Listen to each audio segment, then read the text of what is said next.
Good evening all of you. नमस्कार, आदाब, सत श्री अकाल, वड़क्कम, जोहार। आप सबों का हार्दिक स्वागत है इस यूट्यूब चैनल में, जहां पर लगातार आपकी सेवा में मैंने अब तक 125 से अधिक वीडियो अपलोड किया है। अगर आपको ये चैनल पसंद है तो निश्चित रूप से शेयर और अपने दोस्तों के साथ कहिए कि वो सब्सक्राइब भी करें। व्यूअर्स की संख्या बहुत ही कम होती है, अफसोस मिलता है, लेकिन उम्मीद है अच्छा होगा, बेहतरीन होगा। क्वेश्चन की सीरीज जारी रहेगी। सीखने और सिखाने की प्रक्रिया एक लंबी प्रक्रिया है और आशा है कि आप उसे पसंद करें। अच्छा नहीं लगता है तो कमेंट में लिखिए कि क्या सुधार होना चाहिए। आज का सेक्शन बहुत ही इंपॉर्टेंट सेक्शन है, जिसमें मैं कम से कम आपको 25 से 30 प्रश्नों का एक बेहतरीन एनालिसिस करके उसके उत्तरों की व्याख्या अपने शब्दों में करने की कोशिश करूंगा।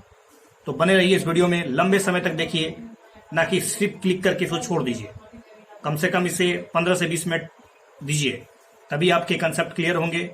Beat by bit, little by little, small step by small steps, you can learn much and you will be very smart in your competitive examination. So let's start the first question, that is economic. Economic section से जुड़ा हुआ है, लगभग ये polity से भी मिलता जुलता है कि लोकतंत्र में सारी शक्ति अंततः देश के लोगों में ही निहित होती है, पहला ऑप्शन है। दूसरा है कि वित्त आयोग, फाइनेंशियल जो फिनांस कमीशन होता है, संवैधानिक रूप से एक अनिवार्य निकाय है, यानी बॉडी है, संस्था है, जो व्यय माने खर्चा की जिम्मेदारियों का निर्वहन करते हुए राजस्व शक्ति को संतुलित करता है। मतलब खर्चे को संतुलित करना, राजस्व को संतुलित करना क्या फाइनेंस कमीशन का काम है? और 15वें फाइनेंस कमीशन की सिफारिशों में जो सरचार्ज है और जो शेष है में वृद्धि के कारण केंद्र से राज्यों के विभाज्य पूल में कमी आया है या कमी शामिल है। Which are the correct statement? तीनों के तीनों स्टेटमेंट अगर आपने ध्यान से सुना होगा तो बिल्कुल 15वां वित्त आयोग में सरचार्ज और जो शेष है उसकी वृद्धि के कारण स्वाभाविक इंडिविजुअल पूल में तो कमी आ जाएगी, क्योंकि सरचार्ज और शेष दो राज्यों के साथ शेयर तो किया नहीं जाता है। Definitely you can understood about it, I will explain everything. तो फाइनेंस कमीशन आर्टिकल 280 में इसका जिक्र किया गया है, एक संवैधानिक निकाय है। 280 में इसका जिक्र है, चूंकि संविधान के अनुच्छेद में जिक्र है तो संवैधानिक आयोग हो गया। ठीक है, लोकतंत्र में सारी शक्ति तो जनता के हाथों में ही निहित होती है, क्योंकि आपका प्रस्तावना अर्थात हमारा प्रस्तावना, भारत के संविधान का प्रस्तावना अगर देखें तो जिस वर्ड से शुरू होता है उसमें कहते हैं हम भारत के लोग, भारत के लोग। ठीक है, let's see something about it in detail. देखिए, लोकतंत्र में सारी शक्ति, जितनी भी जो पावर होता है, जितना भी मतलब एक तरह से कहें तो शासन व्यवस्था होती है, वो देश के लोगों में ही मतलब निहित होती है, उसमें ही है, हम लोगों में ही है, हम ही से शक्ति मिलता है लोग। भारत में फाइनेंस कमीशन संवैधानिक रूप से एक अनिवार्य निकाय है, जो खर्चे की जिम्मेदारियों का निर्वहन करते हुए राजस्व शक्ति को बैलेंस करता है। फाइनेंस कमीशन का गठन हर 5 साल में किया जाता है, लेकिन ध्यान रहे इसका जरूरी, इस बार फाइनेंस कमीशन का गठन हर 5 साल में समान रूप से किया जाता है, लेकिन 5 साल के अधिक अवधि के लिए किया जा सकता है, तो इसकी संभावना है। ठीक है, इसका दायरा एक बार हर दस्तावेज में निर्धारित किया जाता है, जिसे संदर्भ की शर्तें इन टर्म्स ऑफ रेफरेंस भी कहा जाता है। टर्म्स ऑफ रेफरेंस पूछा जाए कि यहाँ पर उल्लेख होता है तो आप कह सकते हैं कि टर्म्स ऑफ रेफरेंस जो होता है वो वित्त आयोग के जारी रिपोर्ट में होता है। ठीक है, फाइनेंस कमीशन की सिफारिशों को सरकार के द्वारा स्वीकार कर लिया जाता है। हालांकि फाइनेंस कमीशन की जो रिपोर्ट होती है वो सरकार पर बाध्यकारी नहीं होती है, बस एक तरह से एडवाइजरी नेचर का है। राष्ट्रपति को उसको पार्लियामेंट में रखना है, उस पर चर्चा करवाना है, फिर उसके बाद मतदान होता है, फिर बहुत सारी इसकी बातें होती है जो मैं आपको इस वीडियो में नहीं बताऊंगा। 15वां फाइनेंस कमीशन की बात करते हैं। 15वां फाइनेंस कमीशन द्वारा राज्यों को केंद्र के राजस्व के विभाज्य पूल में 41% हिस्सेदारी प्रदान की गई है। यू नो अबाउट दैट कि लास्ट 14वां वित्त आयोग ने 42% का जो टोटल जो डिविजुअल पूल होता है उसमें से 42% राज्य को दिया गया था, लेकिन जम्मू कश्मीर चूंकि अब आपको पता होगा वो एक केंद्र शासित प्रदेश में तब्दील कर दिया गया है, जम्मू कश्मीर एंड लद्दाख। सो अब केंद्र शासित प्रदेश का प्रशासन तो चूंकि डायरेक्टली सेंट्रल के द्वारा स्टार्ट वहां पर मतलब केंद्र सरकार के द्वारा होगा, केंद्र शासित प्रदेश का होगा, तो अब वो 41% से 1% का हिस्सा जो है वो जम्मू कश्मीर को से हटाकर सेंट्रल को दे दिया गया है। तो वर्तमान में 15वां वित्त आयोग ने 41% ठीक है 41% केंद्र के राजस्व के विभाज्य पुल जो डिविजुअल पुल होता है उससे ठीक है 41% वो राज्यों की हिस्सेदारी दी गई है। यह संख्या ठीक उसी प्रकार का है जो पिछले जम्मू कश्मीर में केंद्र शासित प्रदेश के नए रूप में नई स्थिति में आने के संयोजन के कारण, ठीक है, हुआ। आप जानते ही इसके बारे में मेरे ख्याल से। हालांकि सरचार्ज और सेस, देखिए बहुत से लोग इनकम टैक्स चुकाते हैं।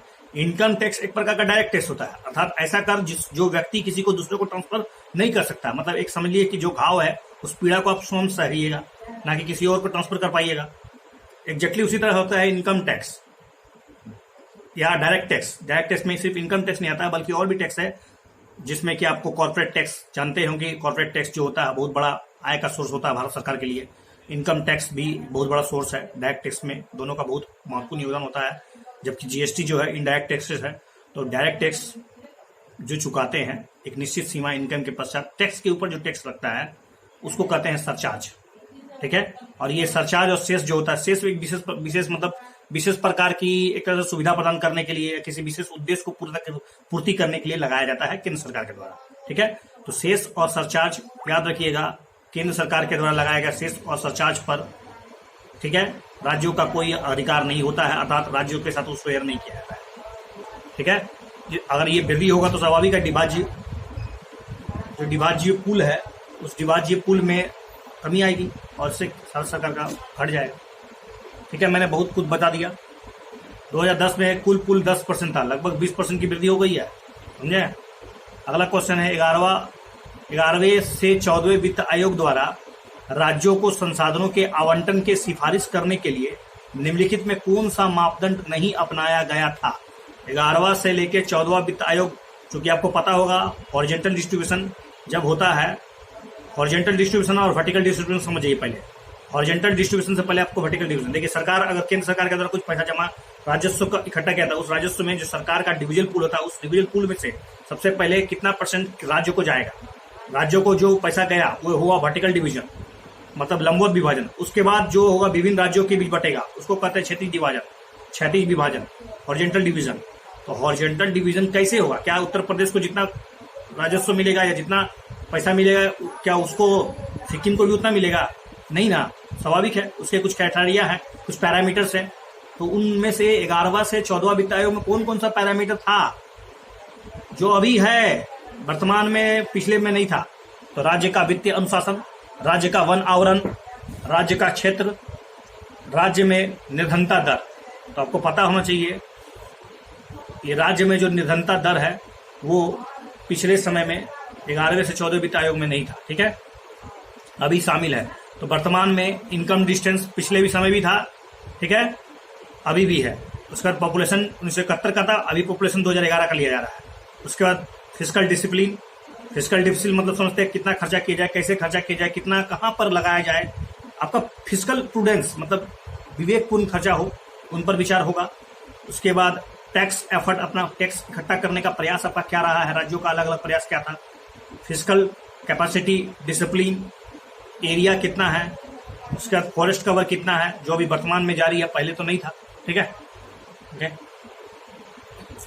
नेक्स्ट क्वेश्चन है जनरल, ये जो जनरल जीएसपी के बारे में सुने होंगे, जिसको हिंदी में कहते हैं सामान्यीकृत वरीयता प्रणाली। ये सामान्यीकृत वरीयता प्रणाली जो है एक तरहीज है, तरहीज शुल्क प्रणाली है, मतलब एक तरह से प्रेफरेंस प्रणाली है, शुल्क प्रणाली है, जिसमें एक देश द्वारा विभिन्न देशों पर डिफरेंशियल टैरिफ लगाया जा सकता है, चाहे वह एक विकसित देश हो या विकासशील देश हो।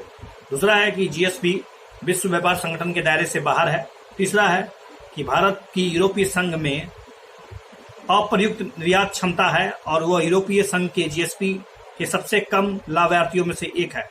देखिए, आपको पता होना चाहिए कि भारत जीएसपी का सबसे फायदा मतलब लाभ प्राप्त करने वाला तीसरा नंबर या दूसरा नंबर का कंट्री है। और जहां तक यूरोपियन कंट्रीज, यूरोपियन इकोनॉमिक्स या यूरोपियन यूनियन से जो प्राप्त मिलता है जीएसपी, उसमें भारत नंबर 1 पे है। तो तीसरा ऑप्शन तो गलत हो गया, दूसरा और पहला कथन सही है। देखिए, भारत की यूरोपीय संघ और पश्चिमी यूरोप से लगभग $40 बिलियन निर्यात होता है, समझते हैं हम लोग, बेचते हैं। निर्यात क्षमता वाले शीर्ष उत्पादों में जैसे परिधान वस्त्र बोलते हैं, रत्न आभूषण, रसायन, मशीनरी, ऑटोमोबाइल्स, फार्मास्यूटिकल, प्लास्टिक शामिल है। भारत इन उत्पादों में कई के लिए यूरोपीय संघ के जीएसपी के तहत टैरिफ वरीयता से लाभान्वित होता है। देखिए वास्तव में टैरिफ, ये जीएसपी क्या है, वास्तव में एक तरह से प्रेफरेंस है कि आप पे कोई कोटा नहीं लगेगा, यहाँ पे कोई मतलब आपको मुफ्त में आपको प्रवेश करने दिया जाएगा, अपना सामान आकर भारत में या यूरोपियन कंट्रीज में बेचिए, कोई दिक्कत नहीं है। इसको जीएसपी बोलते हैं, ठीक है। जीएसपी एक तरहीज, मतलब तरहीज नहीं बोलते, आपको मतलब उसकी जरूरत से ज्यादा उसको मतलब प्रमुखता देना, मान्यता देना, जो विभिन्न उत्पादों पर शुल्क में कमी प्रदान करता है। शुल्क जितना कम होगा उसका कीमत मतलब एक तरह से विक्रेता के लिए तो उतना ही फायदेमंद होगा। जीएसपी की अवधारणा सबसे पसंदीदा राष्ट्र, मोस्ट फेवर्ड नेशन की अवधारणा से अलग है, याद रखिएगा। Most favoured nation is something different concept and GSP is something different concept, don't mix them. Most favoured nation का दर्जा एक राष्ट्र द्वारा लगाए जा रहे टैरिफ के मामले में समान व्यवहार प्रदान करती है। नाम उल्टा है, मोस्ट फेवर्ड नेशन मतलब, लेकिन टैरिफ का दर सबके समान होगा जितने भी डब्ल्यूटीओ के मेंबर्स हैं, ठीक है। लेकिन जीएसपी एक मतलब विशेष प्रकार की ट्रीटमेंट है, एक विशेष प्रकार का टैरिफ प्रणाली है जिसमें एक देश द्वारा विभिन्न देशों पर डिफरेंशियल या डिफरेंस टैरिफ लगाया जा सकता है, चाहे वह विकसित देश हो, विकासशील देश हो। ये दोनों के नियम डब्ल्यूटीओ के दायरे में आते हैं, चाहे मोस्ट फेवर्ड नेशंस हो या जीएसपी हो, both are come into the WTO norms. Next question है, बहुत ही अच्छा क्वेश्चन है, inverted duty. You know about the inverted duty structure, यानी इन्वर्टेड ड्यूटी इंग्लिश में भी हिंदी में भी यही लगभग समझ लीजिए। अगर इन्वर्टेड ड्यूटी होगा तो इनमें से किसे किसे हतोत्साहित कर सकता है। इन्वर्टेड ड्यूटी के कारण पहले आपको इन्वर्टेड ड्यूटी का कंसेप्ट समझना होगा। देखिए आपको समझना होगा कि कच्चे माल और जो फाइन प्रोडक्ट होते हैं, आपको औपनिवेशिक शासनकाल के बारे में बताता हूँ। बिफोर इंग्लैंड के गुलाम बनने से पहले भारत एक बहुत ही बड़ा निर्यातक देश था, अधिकांश माल को विश्व के बाजार में बेचा करता था।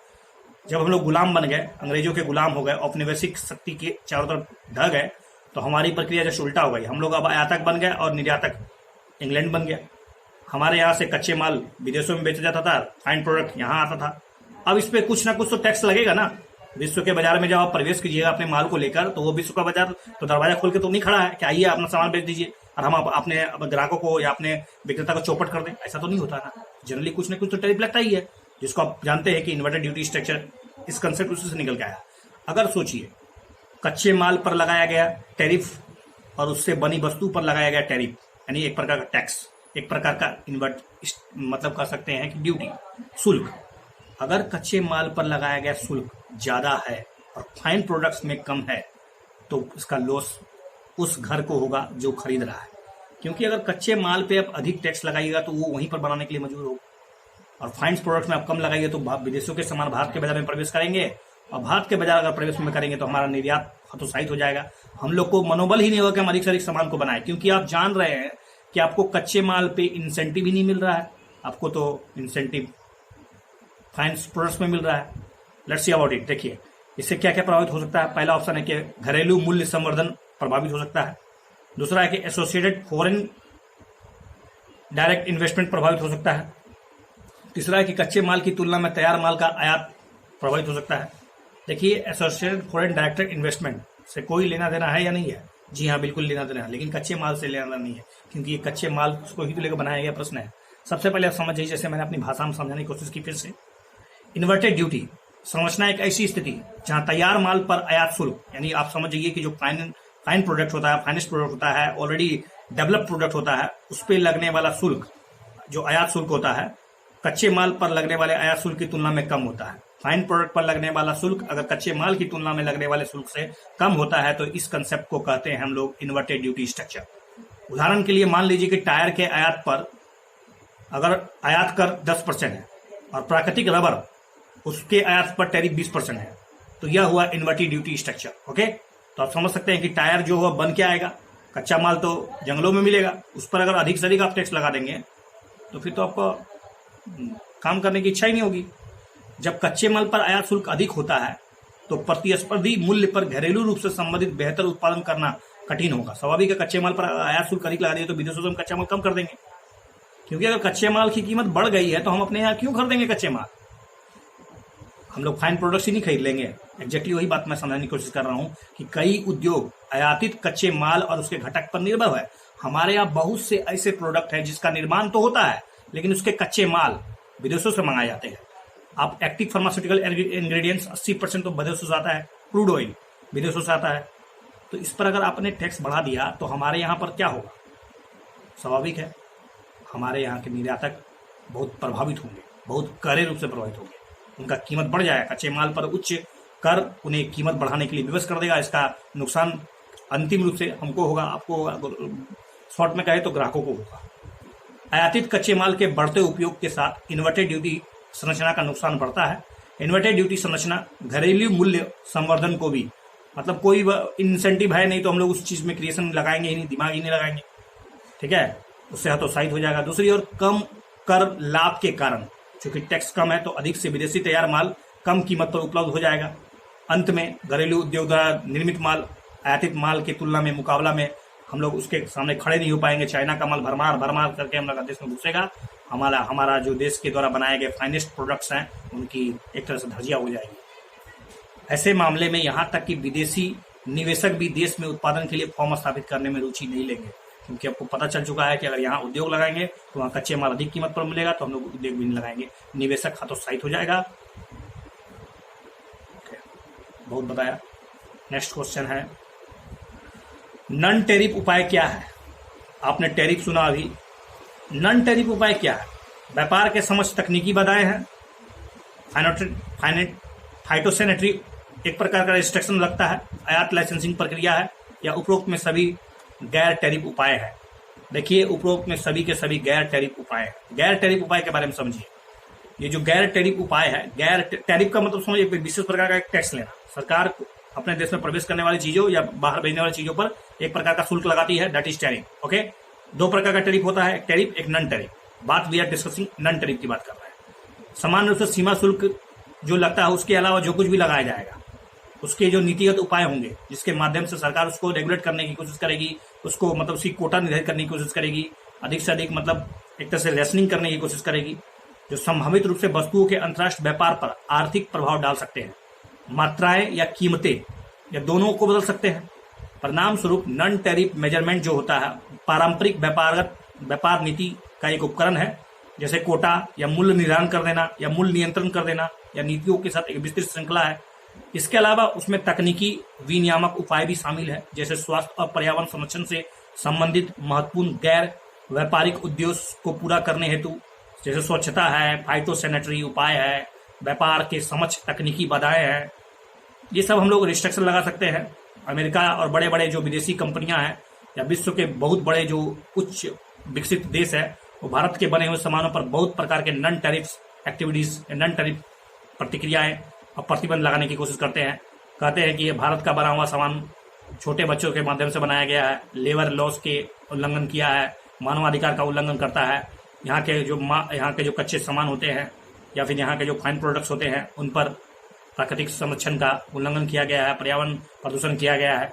लेकिन वो अपने आप को भूल जाते हैं कि उनके द्वारा जो बनाया गया वस्तु होता है, जो भारत में प्रवेश करता है या विश्व के अनेक देशों से हमारे वहाँ प्रवेश करने वाले जो माल होते हैं, उसमें भी उनके द्वारा भी कई प्रकार के उल्लंघन किए जाते हैं। इस पर टैरिफ और नॉन टैरिफ को लेकर बहुत झगड़ा होता रहता है, और इसकी समस्या का सुलझाना करने के लिए एक बहुत बड़ा मतलब बॉडी है जिसको हम लोग कहते हैं WTO। ओके, बाद में होगा WTO की चर्चा। अगला क्वेश्चन है कि भारत में लघु और सीमांत किसानों की हिस्सेदारी 1980-81 से 2015-16 तक घट गई है। ये लघु सीमांत किसान की जो हिस्सेदारी है, क्या 1980 से 81 और 2015 से 16 तक घट गई? केंद्र लघु कृषि देखिए, केंद्र ने मतलब सेंटर ने लघु किसान कृषि व्यवसाय कंसोर्टियम को और नाबार्ड तथा राज्य सरकार और गैर सरकारी संगठनों के माध्यम से किसान उत्पादक संगठनों को प्रोत्साहित करने का काम किया है। आप जानते हैं कि दूसरा ऑप्शन बिल्कुल सही है, पहला ऑप्शन बिल्कुल ही गलत है। कृषि संकट के कारण क्या हुआ, एक कृषि जोत का जो औसत आकार होता है उसमें लगातार घटता जा रहा है। आपको पता होगा कृषि जोतों का आकार लगातार कम होता जा रहा है। औसत जोत आकार 70 से 71 के दरमियान में 2.3 हेक्टेयर था, आज घटकर वो 2015-16 में दिखाएंगे तो 1.0 हेक्टेयर आ गया है। लघु और सीमांत किसानों की जो हिस्सेदारी है 80 से 81 में 70% से बढ़कर आज वर्तमान में 2015-16 में देखा जाए तो 86% तक लघु और सीमांत किसान हो गए हैं। विगत एक दशक में केंद्र ने किसान उत्पादक संगठनों यानी FRO को किसानों की मदद करने के लिए लगातार प्रमोट किया जा रहा है। 2011 में लघु किसान कृषि व्यवसाय कंसोर्टियम, नाबार्ड, राज्य सरकार, गैर सरकारी संगठन के तहत FPOs को लगातार मतलब प्रोत्साहन देने की लगातार भरपूर कोशिश की जा रही है। Next question, that's very conceptual question, कि रुपये के अंतर्राष्ट्रीयकरण से आप क्या समझते हैं? क्या मतलब है रुपये का इंटरनेशनलाइजेशन हो जाना? इससे आयात और निर्यात दोनों के लिए रुपये में भुगतान करने की स्वीकृति बढ़ जाती है। मतलब आयात और निर्यात दोनों जो होगा उसमें रुपया का स्वीकारता, रुपया की जो एक्सेप्टेंसेस या क्रेडिबिलिटी जो है उसकी बढ़ जाना। वैश्विक स्तर पर जारी जितने भी बॉन्ड है उस रुपया में पुनः भुगतान हो सकता है। आप बॉन्ड दीजिए, रुपया ले जाइए, ऐसा होने लगता है क्या?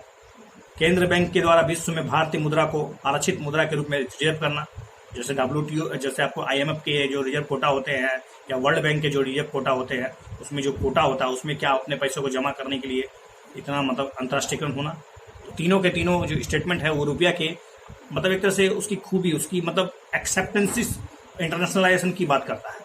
देखिए, जब भारतीय रुपया इंटरनेशनलाइजेशन क्या बोलते हैं उसको, शब्द नहीं आ रहा है, अंतर्राष्ट्रीयकरण, इंटरनेशनलाइजेशन, ठीक है, इंटरनेशनलाइजेशन होता है तो भारतीय आयात करते हैं तो उन्हें रुपया में भुगतान करने में, और कोई भी चीज हम खरीदेंगे तो उसको डॉलर में कन्वर्ट करना पड़ता है जनरली। लेकिन अगर भारत का रुपया अंतर्राष्ट्रीयकृत हो गया तो इसका मतलब ये है कि हमारा रुपया जो होगा अब वो एक्सचेंज का बहुत ही बेहतर मीडियम बन जाएगा। हम लोग कोई भी चीज विदेश से खरीदेंगे तो उसको डॉलर में ना चुका के भारतीय रुपया में चुकाएंगे। दूसरा है, जब वे निर्यात करेंगे तो उन्हें रुपये में भुगतान करना स्वीकार कर सकते हैं, क्योंकि बहुत से हमारे यहाँ निवेशक जो बैठे हुए हैं, विदेशी निवेशक, वो डॉलर में एक्सेप्ट करते हैं ना कि रुपया में। तो आप रुपये में एक्सेप्ट कीजिए, इससे कहीं ना कहीं भारत के मुद्रा का अंतर्राष्ट्रीयकरण हो रहा है, मतलब एक तरह से लिफ्टिंग हो रहा है, कर सकते हैं, लिफ्ट करा दे। जी हाँ, जब वे वैश्विक रूप से बॉन्ड जारी करते हैं तो इस तथ्य की परवाह किए बिना कि वे विदेशी मुद्रा में उधार लेते हैं, रुपये में पुनर्भुगतान करना चाहिए। विदेशी मुद्रा में उधार लेते हैं और रुपये में पुनर्भुगतान करते हैं तो कोई दिक्कत नहीं होना चाहिए। ज्यादा फ्लेक्सिबिलिटी नहीं होनी चाहिए, उतार चढ़ाव ज्यादा होगा तो आपका मुद्रा मतलब जो कहते हैं ना hot money, that could be not categorized as hot money. और दुनिया भर के सभी व्यक्ति, कंपनी या केंद्रीय बैंकों को अपनी वैश्विक मांग के कारण जो भारतीय मुद्रा को आरक्षित मुद्रा के रूप में संचित रखने के लिए मतलब एक तरह से मजबूर होना पड़ेगा अगर भारत का रुपया का अंतर्राष्ट्रीयकरण होता है। तो मुझे बताइए, क्या भारत का रुपया का अंतर्राष्ट्रीयकरण हो पाया है अब तक? नेक्स्ट क्वेश्चन है कि सरकारी विभाग मुख्य रूप से सार्वजनिक क्षेत्र बैंकों, जिसको हम लोग पब्लिक सेक्टर बैंक्स और वित्तीय संस्थानों से संबंधित नीतिगत मुद्दे के लिए जिम्मेदार है। यह राष्ट्रीय कृषि और ग्रामीण विकास बैंक से संबंधित मामलों को देखता है। यह कौन है? मतलब उस शाखा का नाम बताना है जो कि जितने भी पब्लिक सेक्टर बैंक्स हैं और जितने भी वित्तीय संस्थान हैं उसके नीतिगत मुद्दों को के लिए जिम्मेदार है, कि उसका मतलब एक तरह से जितने भी एक्टिविटीज करते हैं उस पर नजर रखना, उसकी नीतिगत मुद्दों पर ध्यान देना, कृषि मतलब नाबार्ड से संबंधित जो मामले हैं उनको देखना। तो ये कौन करता है? ये करता है वित्त सेवा आयोग या वित्त सेवा विभाग। वित्त सेवा विभाग, ठीक है। भारत में बैंकिंग क्षेत्र, बीमा क्षेत्र, पेंशन क्षेत्र, बैंकिंग, बीमा, पेंशन, तीनों के जो क्षेत्र है उससे संबंधित जितने भी सरकार के जो महत्वपूर्ण पहलू है उसके सुधारों की देखरेख करने के लिए जिम्मेदार है। विभाग सार्वजनिक क्षेत्रों के बैंकों, सार्वजनिक क्षेत्रों की बीमा इकाइयों, राष्ट्रीय कृषि और ग्रामीण विकास बैंक जिसको नाबार्ड बोलते हैं, जैसे बैंकिंग वित्तीय संस्थानों के नीतिगत समर्थन प्रदान करता है। नेक्स्ट क्वेश्चन है, अब हम लोग सोशियोलॉजी में आते हैं, समाज व्यवस्था से जुड़े हुए कुछ प्रश्नों को समझते हैं। जनसांख्यिकी ट्रैप शब्द का उपयोग जनसांख्यिकी विशेषज्ञों द्वारा किया जाता है, या फिर ये डेमोग्राफिक ट्रैप होता क्या है? जब डेमोग्राफिक ट्रैप होता है तो इसमें क्या क्या हो सकता है? उप प्रतिस्थापन स्तर, प्रजनन दर, उप प्रतिस्थापन प्रजनन दर, दूसरा है उच्च प्रजनन दर, तीसरा है मृत्यु दर में कमी, चौथा है मृत्यु दर में वृद्धि। देखिए, जनसांख्यिकी ट्रैप में मृत्यु दर में वृद्धि नहीं होती है, ठीक है, इसलिए तीसरा स्टेटमेंट तो, चौथा स्टेटमेंट तो गलत हो गया। रही बात, इसका सही जवाब है 2 और 3, बिल्कुल सही है। जनसांख्यिकी ट्रैप, जिसको हम लोग डेमोग्राफिक ट्रैप कहते हैं, शब्द का उपयोग जनसांख्यिकी द्वारा विकासशील देशों में उच्च जनसंख्या वृद्धि की अवधि के परिणाम स्वरूप होने वाली उच्च प्रजनन क्षमता और मृत्यु दर के संयोजन का वर्णन करता है। वंस अगेन समझ लीजिए कि जनसांख्यिकी ट्रैप मतलब एक ऐसी स्थिति है जिसमें जनसंख्या वृद्धि दर के अवधि के परिणाम स्वरूप उच्च प्रजनन दर या प्रजनन क्षमता और मृत्यु दर के संयोजन का वर्णन करता है। जनसांख्यिकी में उप प्रतिस्थापन दर के नीचे किसी भी प्रजनन दर को संदर्भित करती है जिसके परिणाम स्वरूप लोगों के निश्चित समूह की आबादी समय के साथ कम हो जाएगी। नेक्स्ट है financial action task force, grey list में शामिल होने वाले देशों को निम्नलिखित में किसका सामना करना पड़ सकता है। अगर आप कोई भी देश अगर उसको फाइनेंशियल एक्शन टास्क फोर्स के माध्यम से अगर उसको ग्रे लिस्ट में शामिल कर दिया जाए तो उसको किन किन कठिनाइयों का सामना करना पड़ सकता है। पहला ऑप्शन है IMF और वैश्विक बैंक यानी विश्व बैंक द्वारा आर्थिक प्रतिबंध लगाया जा सकता है। अन्य देशों से ऋण प्राप्त करने में समस्या हो सकती है। अंतर्राष्ट्रीय बहिष्कार हो सकता है। ये बिल्कुल तीनों के तीनों स्टेटमेंट बिल्कुल सही है। हल्का प्रश्न है। देखिए, ब्लैक लिस्ट, ग्रे लिस्ट, ये जो लिस्ट है ये वास्तव में कोई लिस्ट होता नहीं है, ये सिर्फ जनरली रूप से मीडिया द्वारा प्रचलित वर्ड है। ब्लैक लिस्ट फिर भी इसको हम लोग कहते हैं नॉन कोऑपरेटिव या गैर सहकारी देश या क्षेत्र के रूप में नामित देशों को ब्लैक लिस्ट में शामिल कर दिया जाता है। ये देश जो है आतंकी फंडिंग करते हैं, मनी लॉन्ड्रिंग करते हैं, उनका समर्थन भी करते हैं। ये फाइनेंशियल एक्शन टास्क फोर्स की जो प्रविष्टियों को जोड़ने या हटाने के लिए नियमित रूप से ब्लैक लिस्ट को संशोधित करते रहता है। ये FATF जो है यही सब करता है, किसको ब्लैक लिस्ट में किसको ग्रे लिस्ट में शामिल किया जाए, इसका सारा का सारा एक्टिविटीज। यह लिस्ट, ग्रे लिस्ट की बात करें, जिन देशों को आतंकी फंडिंग, जिन देशों ने आतंकी फंडिंग और मनी लॉन्ड्रिंग की गतिविधियों का समर्थन करने के लिए सुरक्षित माना जाता है, हालांकि ये कर नहीं रहे, लेकिन अगर इससे सुरक्षित माना जाता है कि ये कर सकते हैं, इसको प्रमोट कर सकते हैं, मनी लॉन्ड्रिंग को, आतंकवादी गतिविधियों को प्रमोट कर सकते हैं, उन्हें पैसा दे सकते हैं, तो ये उन्हें फाइनेंशियल एक्शन टास्क फोर्स उन्हें ग्रे लिस्ट में शामिल कर देता है। और यह समावेश उस देश के लिए एक चेतावनी के रूप में काम करता है कि उन्हें बाद में ब्लैक लिस्ट कर दिया जाएगा और इस प्रकार की गतिविधियों को अगर वो जारी करते हैं तो। IMF, विश्व बैंक, ADB द्वारा आर्थिक प्रतिबंध लगाया जाएगा। IMF, विश्व बैंक, ADB और अन्य देशों से ऋण मिलने में समस्या हो सकती है। अंतर्राष्ट्रीय व्यापार में इसकी कमी हो जाएगी। दूसरा, अंतर्राष्ट्रीय बहिष्करण भी होगा, डेफिनेटली होना ही चाहिए। Okay, that's it sufficient for this video. I think you love this video. You will be finally happy when you watch this video 2 or 3 times, but very carefully, because it's a just listening video. But carefully you will be loved. Thanks a lot for watching this video once again.